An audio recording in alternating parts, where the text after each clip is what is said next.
entirely live as you watch this. It's a pre-recorded because I'm on vacation, and so is Lorna, and so is Judy. But I wanted to share with you the project that I got ready to take with me on my vacation. So it's these little basket blocks. This is a vintage block. It's a 3-inch block. I bought this years ago and I have loved it forever. And before I go any farther, before I forget, let me tell you that behind me are my Birds in Toyland quilts. This is a quilt that will be a book in about a year, but for now you can get the pattern as part of my class on Creative Spark. There's a link on my website on the homepage, or you can Google Creative Spark and find it. I think it's Creative Spark Online Learning, if I'm not mistaken. All right, so what I'm showing you this week is how to use the pattern that I'm going to give you for this block. The pattern will be on my website.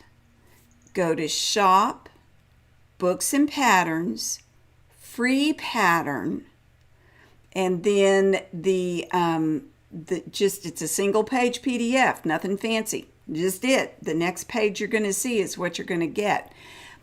Once this video is uploaded to YouTube, I will link it onto the page where you get the pattern. But you can get the pattern now on my website. Remember, pieceofcake.com, Books and Patterns, Free Patterns, Tisket Tasket Basket. That's what I'm calling it. Okay, here we go.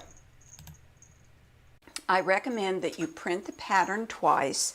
I printed mine on cardstock. Regular paper is also fine. I did that for years and it worked. If these were templates you were going to use for applique, I would say put the peel and stick laminate on the right side of the paper, but it's not. We're going to use these upside down on the wrong side of the fabric, so you want to put the peel and stick laminate on the back side of one of these sheets.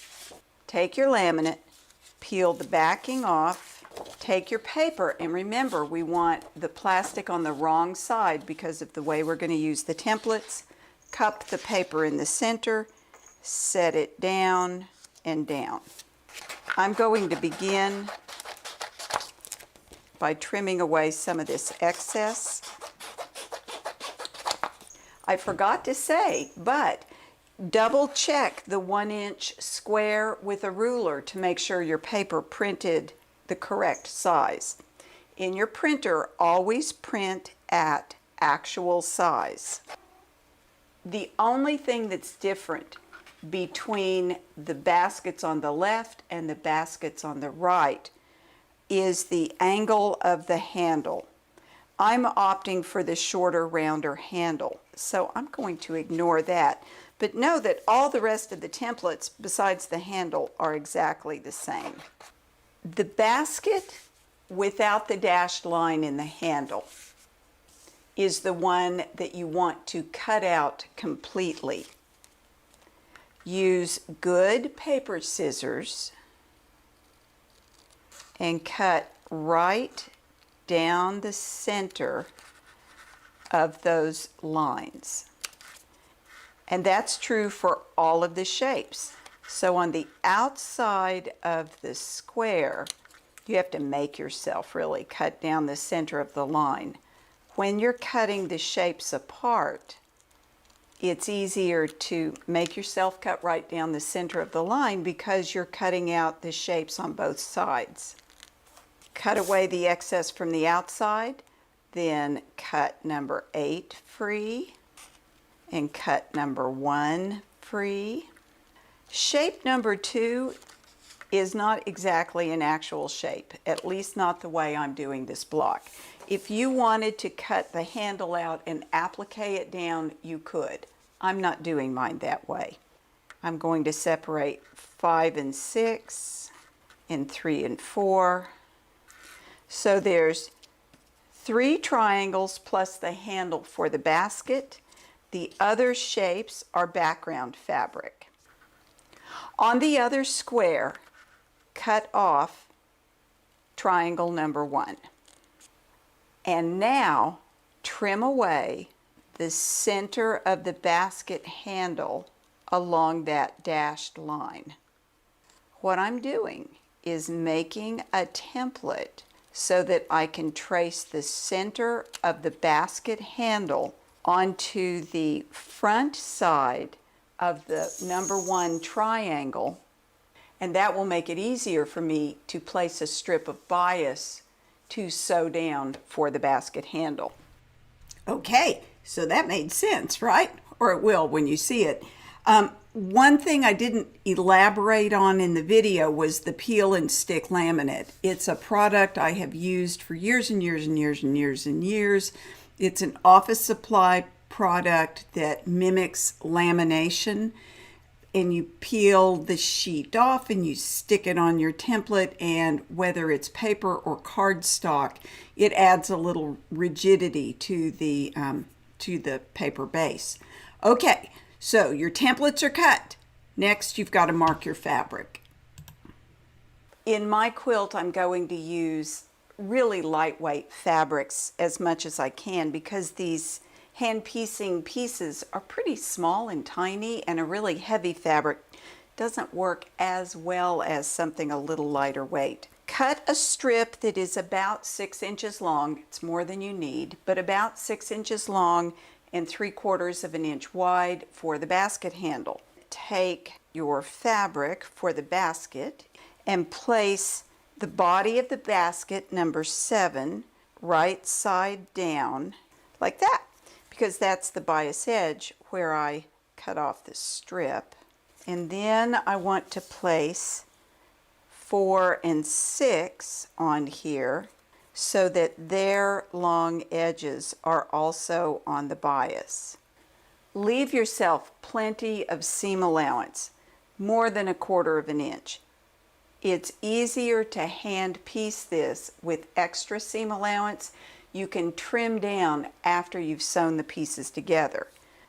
I am using my very sharp natural, which is a firm or extra firm lead, Blackwing pencil. So this is not just any old graphite. This is a very nice extra firm pencil from Blackwing, and I used my very nice one-step sharpener to sharpen this. Here, because the print is busy enough, I needed to use enough force as I pressed down to make a line I could see.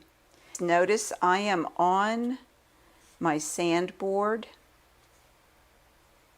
as I trace this, and that's helping to keep the fabric from shifting as I trace around these shapes. Be careful as you trace to keep your pencil line fine and close to the edge of the template, because if you draw with a blunt pencil, or if your pencil line wanders away from the edge of the template, that will affect the accuracy of the block as you sew it. So my background fabric is a nice tone-on-tone print. I want to turn it over because I'm tracing my shapes on the back of the fabric. Place the background shapes 1 and 8 so that they form almost a square with space between. You don't want to have them too close, but a little farther apart so that you've got plenty of seam allowance is good. It's a nice use of the fabric. Then you'll want number 5 and number 3.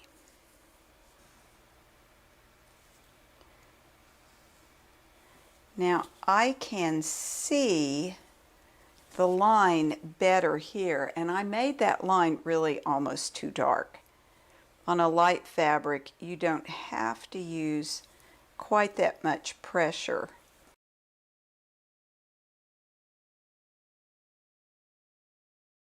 All right, now before I just march off with these, I'm going to make a number 3 here and a number 5 here, just to help me keep things straight. And to be honest, I should have done the same thing here because these triangles are longer on one side than the other. And it makes a difference which one goes on which side of the basket.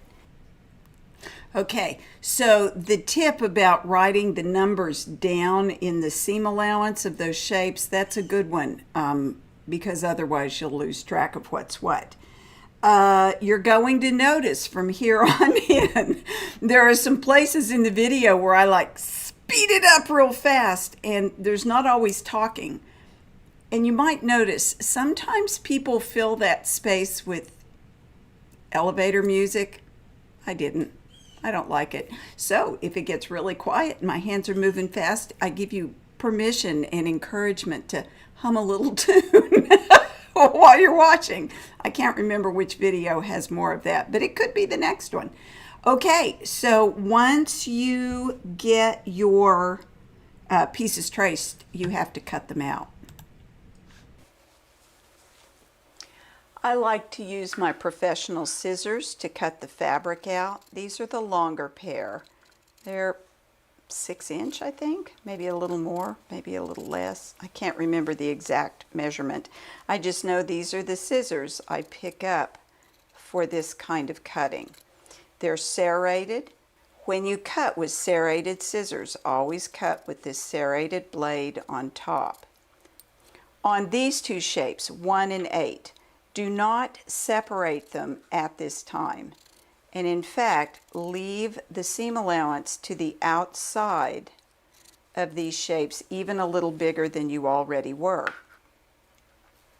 I'm going to sew the basket handle to the front side of this before I trim it out.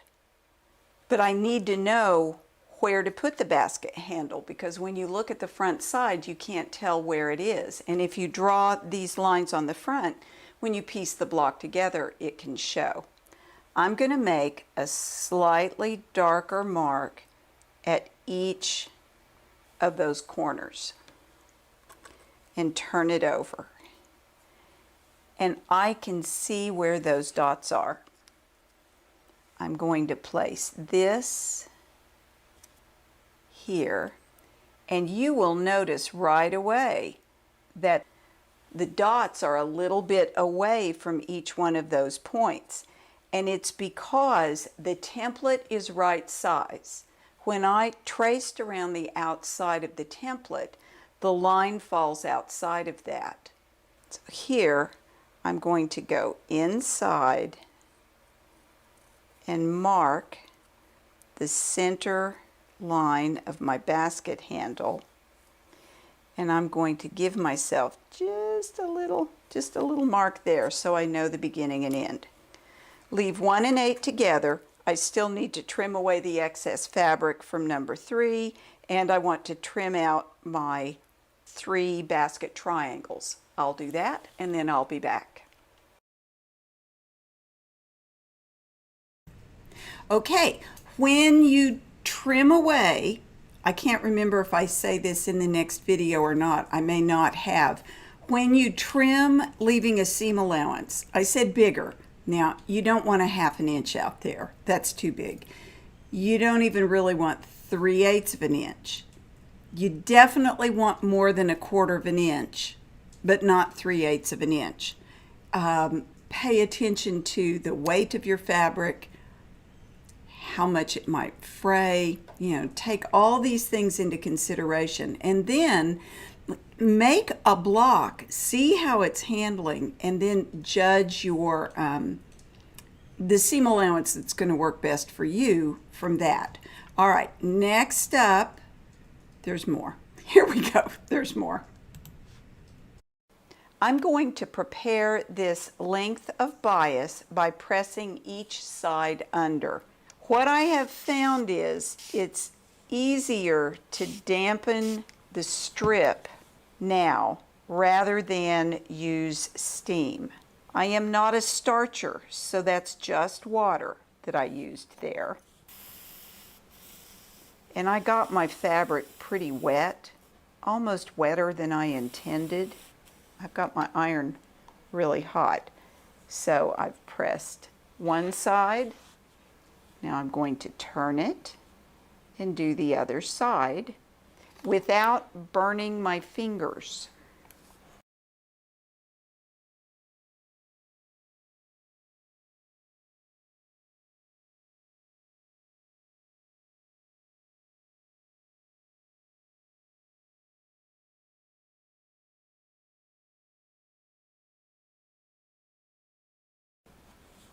The next thing I'm going to do is position my bias piece over the drawing.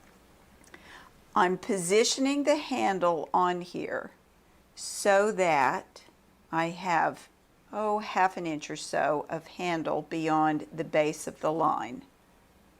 Double check, make sure I'm kind of in the middle. I'm going to pin through the handle fabric, through the background fabric, into my wool pressing mat. The pins I'm using here are from Little House. You could use almost any kind of pin you like, but I really like these glass head, they're about 3/4 of an inch, Little House pins. The original antique block that has inspired this whole thing, I want you to look at the way they did the handle. It is not remotely tidy, and there's a bit of folding over. They did exactly what I'm doing here. This is a length of bias that they mostly got in place, and the maker of these baskets used a sewing machine to sew the handle down. I'm not going to use the sewing machine, but I am going to do pretty much that exact same thing. If that handle fabric wants to fold, and it does, I'm just going to let it. And then I'm going to press it.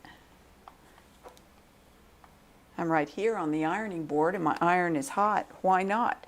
That will help hold that in place. I want to check the shape. It's not quite as rounded as this handle, but it's nice. I like it. So I'm going to do that. And if each handle varies a little bit, and I suspect it will, that's okay. I'm going to pin that, swivel this around so I can grab this one and pin that. Then I'm going to give it another look-see. That looks pretty good. Now I could do an invisible applique stitch if I wanted to, but I think what I'm going to do is a much more casual running stitch. I'll be back and show you that. So yeah, I did a casual running stitch. You're going to see it. It's a really nice stitch.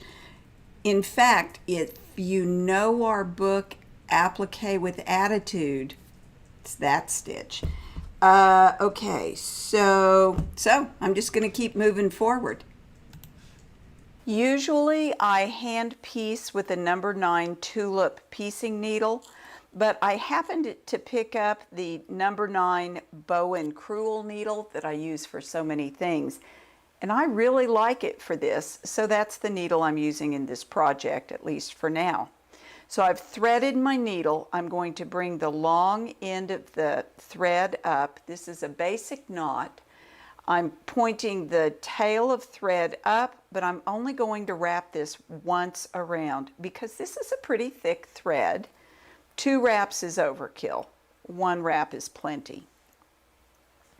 I'm going to bring my needle up from the back. I'm going to leave my knots and the tails of thread on the back.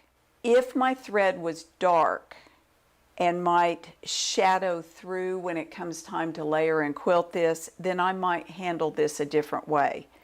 But because my thread is light, I'm not going to worry about it. I do want to make sure that I bring the needle up away from the sewn edge where I'm going to sew, because the knot will get in my way. So now I want to look at the front, kind of spot that mark, and bring my needle up right there. I'm going to do the inside curve first. I've got my needle in my hand with my index finger at the end of the needle. This is the way I hold my needle for many things. And what I'm going to do is a running stitch, just like that. It's going to leave a line of really cute little stitches on the inside edge. And I would recommend sewing the inside curve before the outside curve. Why? Because usually it just works better that way. Something about the way the seam allowance flows. If your fabric is thicker, you might have to alter your stitch, make a different kind of stitch, or do more of a stick and stab motion. But because this is a relatively thin cotton, it's working. Here, be careful how you sew down that crease. So I could catch the crease on my downward stitch, and if I'm going to do that, I'm going to go ahead and pull the needle to the back. Because of the bulkiness there, it would have been hard to turn the needle and come back up. I don't think I need to do any sewing along that crease. There's just not that much fabric folded over itself there. Notice where my left thumb is, because I'm using that thumbnail to judge the length of the stitch that shows. I still have a callus on the end of my index finger. If I did not, I might have to use a leather thimble pad there. But you get the idea. You do a running stitch. Keep an eye on the line that marks the end of the handle. It's right about there. I'm going to take my needle to the back, kind of double check. Yep, that's a good place to make a knot. I'm going to make sure I don't pull my stitches too tight, and they look fine. On the back, I'm going to do a little quick ending knot, and that is where you catch a little bit of the background fabric, come back around, catch it again, make a loop, go through the loop, pull it tight. Then I'm going to cut my thread, leaving a tail because the tail matches my fabric. I'm going to make another knot, and I'm going to do the very same thing on the outer edge of the basket handle. Okay, so you sew the basket handle, and if, as I said, if you want to do something more fancy than a running stitch, you can, but I'm kind of into the casualness of this whole thing. And I can tell you we're going to go a little longer than 30 minutes this week, but since I won't be here next week, that's okay, right? This is like a little short hand piecing course. So it's sort of like a class, right? Okay, and you don't want your class to be too short. Here we go. Let's go to the next thing. Once the handle is sewn in place, you can turn this over and then trim number 8 and number 1 apart from each other. Again, leave yourself a big seam allowance. Sewing the handle on before you trim it is good because it protects that bias edge and keeps it from stretching.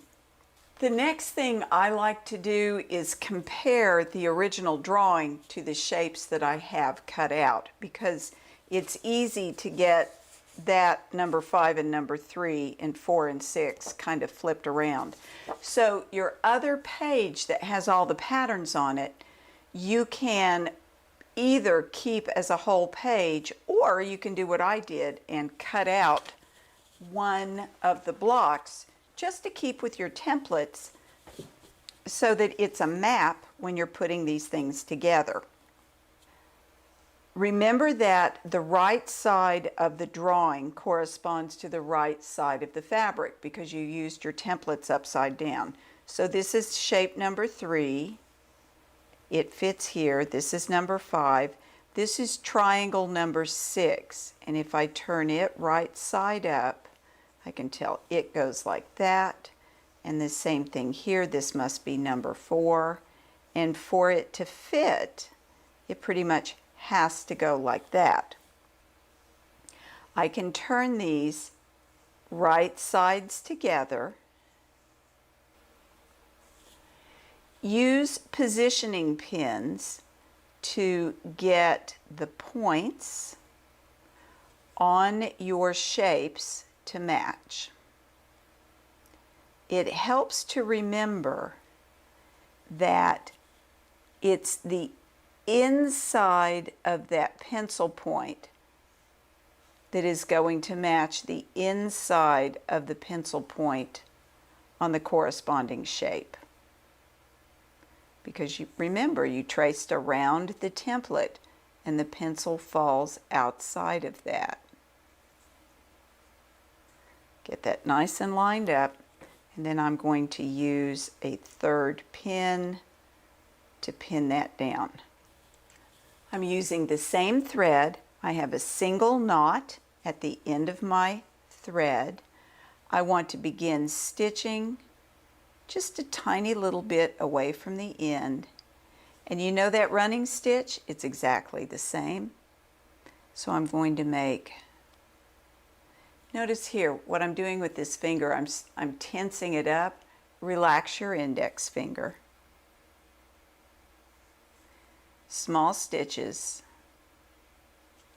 Every now and then I like to do a locking stitch, so I will go back midway between two previous stitches and stitch. And it is a really excellent idea to double check and make sure you are running your line of stitches, if not directly over the pencil line, then just a tiny little bit inside of the pencil line. The thickness of your thread plays into how these shapes go together. If you use a finer thread, it takes up less space in the seam allowance. If you use a thicker thread, it takes more space in the seam allowance. Here, I'm going to do the same ending knot near where I pulled the thread through. Just a little ending knot, and I'm going to trim, leaving a tail of thread.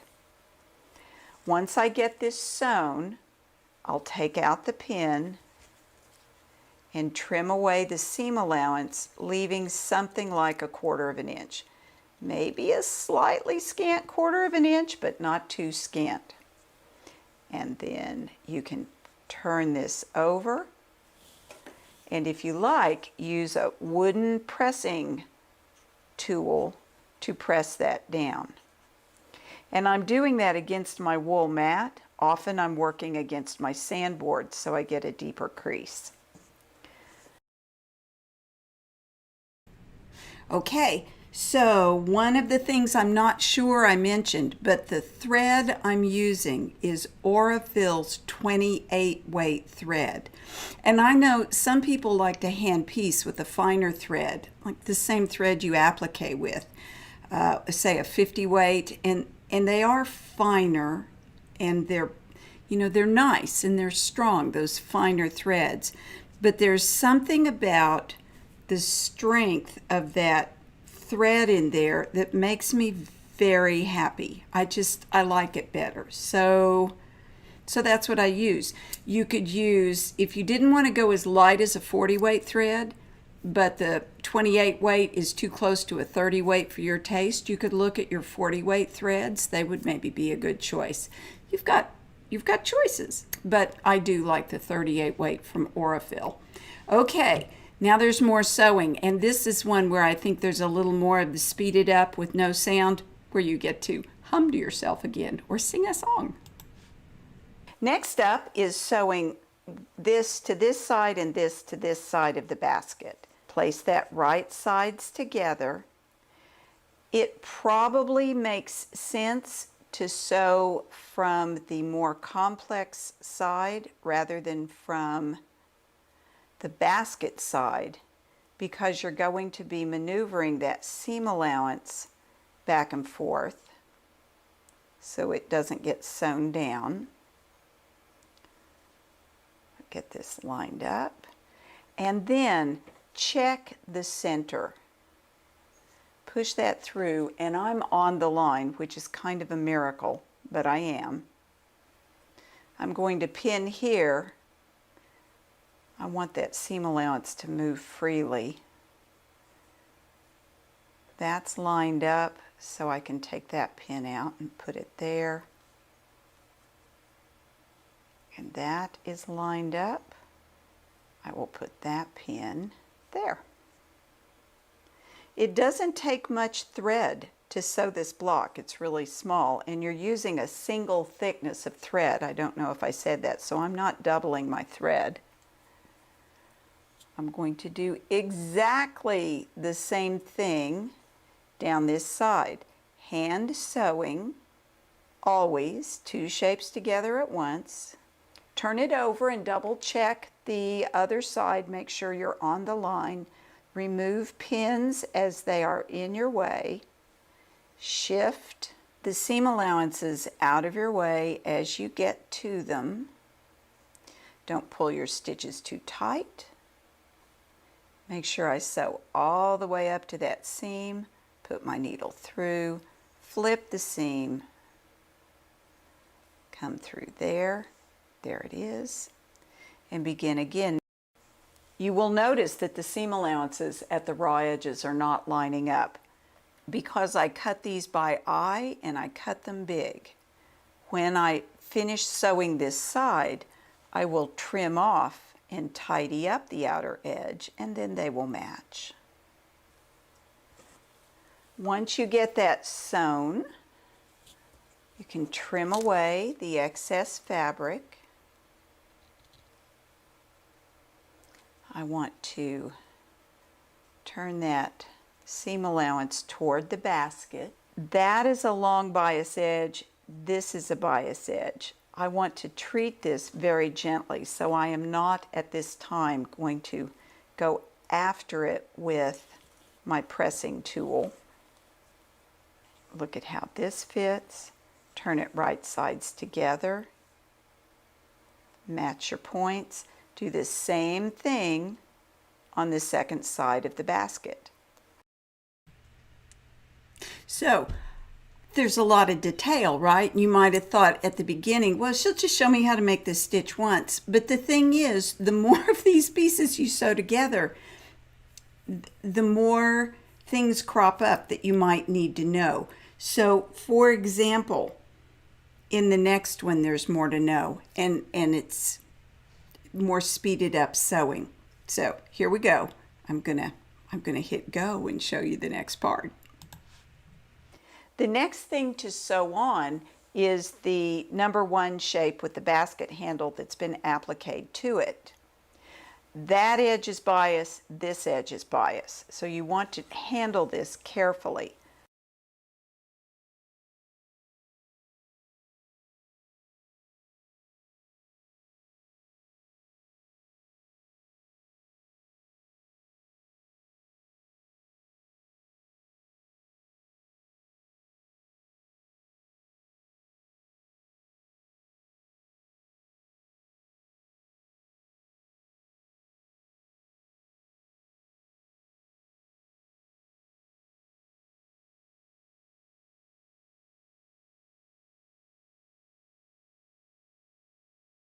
When you do get to the handle, you may need to do some stick and stab stitching. And what I mean by that is that you put your needle through, pull it all the way through, and then turn to come up.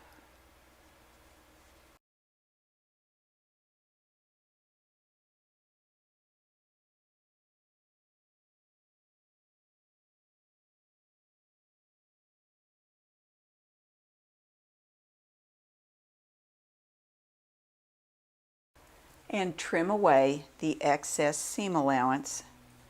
Don't overdo it. I'm forcing myself not to cut too small of a seam allowance. If it turns out you need to trim more off, you can. The next thing that gets sewn is the number 8 piece to the bottom of the basket. And you might notice that mine is looking a little tired. That's because I sewed it wrong and I couldn't make the thing fit. got it all sewed, got it trimmed, and realized I matched this point to the bottom of the basket feet. Those points do not match there. They don't. Look at this. Those points match out here. They match into the background. So I decided to show you again the right way with my tired piece of fabric, because it shows you a variety of things. Number one, if you make a mistake, you're not alone. Number two, when you pin this, when you match your positioning pin on that outer point, it is not the red fabric. It is over here. Turn that over and look. See that little flat edge at the bottom there? That is where that point matches up. And I sewed this and I trimmed these raw edges. So I'm working with little tiny seam allowances here. That is not a good thing in hand piecing, but I'm going to do it anyway because I want to show you, I want to show you. So here, I'm going to turn this. Now, is it better? It might actually be better to pin this from this side. So I'm going to match that with that point. And the problem I had with that triangle not fitting the bottom of the basket, well, that's fixed now because I'm matching the right points. All right, next, you can get this to lay flat. Now, I told you I already trimmed this short. I want to double check. Yep, that's lining up. I can put a pin in here. These are bias edges, so there's going to be a little bit of stretch. Try not to overdo it. I can pin here, and that pin I pinned on the wrong side first. I'm just going to switch it around to the back. Now I'm going to start again.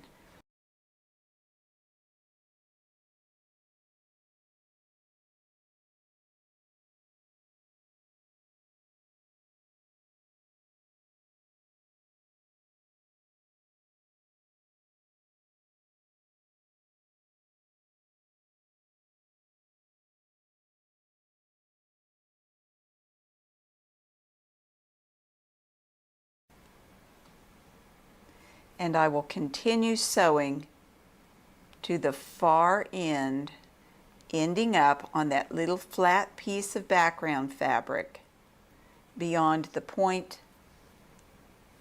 of the end of the basket.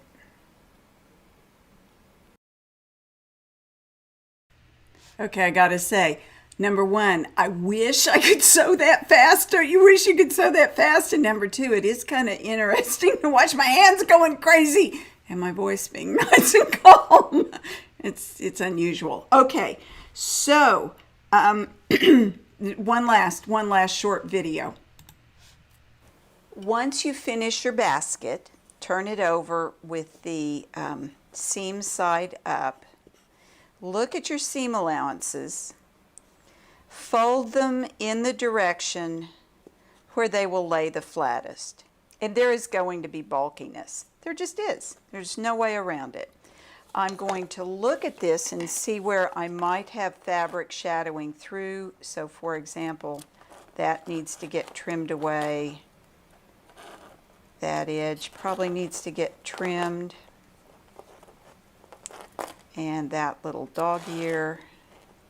Don't go trim happy though, because it is possible to trim away too much and then you don't have enough seam allowance. Turn it over on the front and be so excited. It's so cute. And you can use your little wooden pressing tool on the front. If you're on the road, that's really what you have to do. But if you happen to be near an iron that's plugged in, you can press this nice and flat because it looks so much cuter when it's all flat. What I'd like to do is position the template back over the block. and either encourage it, block it to be more square. So this end really should pull just a little farther down.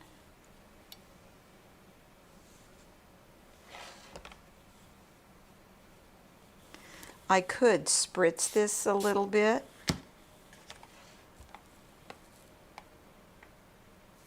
To encourage the block to be more square. And I could tidy up the outer edges just a little bit. But again, I'm not going to cut the outer edges off too short at this point because I haven't sewn it to the next thing. But I can tidy it up a little bit. There. Isn't that cute? I love these things. I really do. I've made this one and this one and this one so far. I have no idea what I'm going to do with these, and I've got 9 more prepared to take with me because I'm also taking some crochet and some knitting. I may not be sleeping on my vacation. I'm taking so much to do. Anyway, I think these could be cute as little 6-inch blocks mixed in with some other things. They might make a nice border. There might be a small pillow in my future that just has basket blocks in it. I don't know. I don't know if mine are all going to be red. I don't know, but I think they're cute enough. I'm just going to keep making them till I'm tired of it and I know what I'm going to do. Now, I wanted to show you before I'm gone because, as I said, I've got all kinds of projects that are going with me. I wanted to show you my hand piecing thing. This is where I've got my 9 blocks. This is the Mini Petite Yazzie Organizer. And inside here, I have taken loose all of the little pouches. And I really only need 1 pouch. This has 9 blocks cut, ready to sew inside. In the lid, I've got a baggie that's got my templates in case I need them. And inside here is my travel box, my handcrafted travel box made by Jackie Clausen. It's beautiful. And this is a special piece of cherry on mine. There's none of it left. Anyway, she's real particular about the woods. You slide the lid off. I wanted to show you inside here, I've got my needle caddy, my old tried and true needle caddy. This is the one that's, well, there's a pattern for it on the free pattern page. This is the purple handled Kai scissor. They're serrated, and you know what? They fit in the travel box perfectly. I've got my pin cushion in a tin. I've got 1 spool of thread. That's all I need for this block. I've got my pencil. This is one of my Blackwing pencils that also has a firm lead that is really, really short, and it fits in my box. I'm not going to have to mark very much. And I couldn't fit my wooden pressing, my Pearl Pereira's pressing applique tool. But you know what I've got? I found this in my drawer. I have a hand-turned wooden handle that has a seam ripper on it. And if I'm not mistaken, this is a Bernina seam ripper. It's a really good one. I have one of these, and this is rounded enough on the bottom that I think while I'm on the road, I can use this as a little pressing tool, and it fits my box really well. So that is my hand sewing basket travel package, just like that. Everything fits back inside. So I did go over. It's not an hour. So it's an hour. It's 45 minutes. I hope you have enjoyed this mini class. This is a mini class in hand piecing, and I hope you really enjoy making some little baskets. Send me pictures. I'd love to know what you do with them. I suppose if you wanted to, you could make the pattern bigger and hand piece bigger baskets. You could combine, you could double it in size and make some small ones with some big ones. That's actually not a bad idea. So enjoy. You know where to find the pattern. Email me if you have questions. If I happen to have Wi-Fi on my vacation, I will answer your questions.